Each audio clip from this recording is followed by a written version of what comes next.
Buonasera a tutti amici da Napoliello 87. Voglio, ma stiamo pazzando, voglio.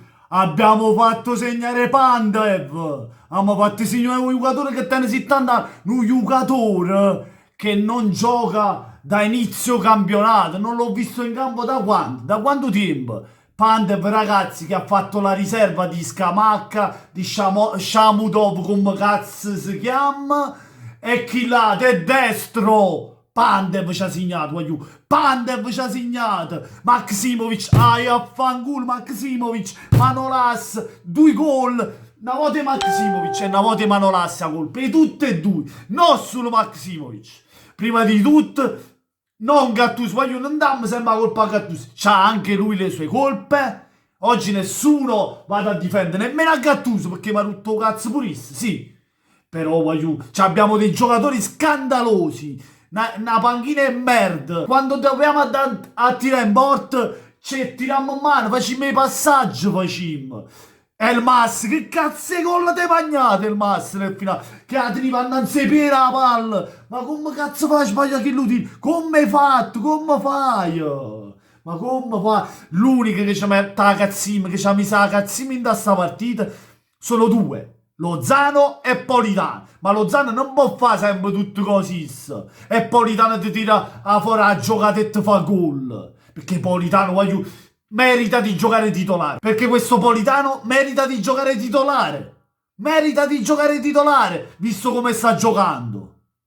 Insigne, Osimhen, ha tirato in porto Osimhen, quanti tiri hai fatti in porto Osimhen? Manchecan, voglio, Manchecan. Giunto lì, tenei, 28 milioni Maksimovic, 20 milioni Lobotka, che è? Bagayoko se lo andiamo a riscattare su altri 30 milioni, ma stiamo pazziando, ma stiamo veramente facendo, con questa squadra dove vuoi andare tu?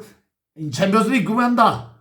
Così vuoi andare in Champions League che perdi con il Genoa, vince una partita 4-0 e poi perde una partita 2-0, vince una partita 5-0 e poi perde una partita. Ma che stiamo facendo le barzellette? Non c'è continuità nei risultati, voglio. Ma ci rendiamo conto, no? Che il Napoli, dai tempi di Sarri, voglio, me lo sogno pure la notte. Perché non è paragonabile questo Napoli, ma nemmeno Nupil, voglio, dai tempi di Sarri ad oggi in fase calante il Napoli, sempre in fase calante, voglio, il Napoli sta scomparendo, mi dispiace dirlo, ma non siamo più una grande squadra, non ci siamo più, ma hanno rotto cazzo tutto qua, tutti, non si salva nessuno, chi non vuole stare a Napoli si tolga la maglietta del Napoli e dici che non ci voglio stare, ne voglio, vattene, ma fa mocca, perché un Napoli, voglio, si ama, non si gioca per i soldi, se vuoi restare a Napoli, per la maglietta di per vincere, e basta. Niente, voglio, niente, già la faccio, questo era uno sfogo, non voglio parlare perché qua, ragazzi, è vero che siamo stati sfortunati, abbiamo avuto tante occasioni, quello che vuoi, Perin ha fatto le sue parate, e loro hanno fatto a 2 tiri, 2 gol. Però voglio, ma come si fa? I spazi a Pandev lo fa inserire, lo fai fare quello che vuole. O Spina ci si mette pure lui. Vabbè, buonanotte, voglio, buonanotte, che è meglio. Guarda, ci vediamo in un altro video, voglio. Al di là del risultato, sempre e comunque forza Napoli, voglio, sempre.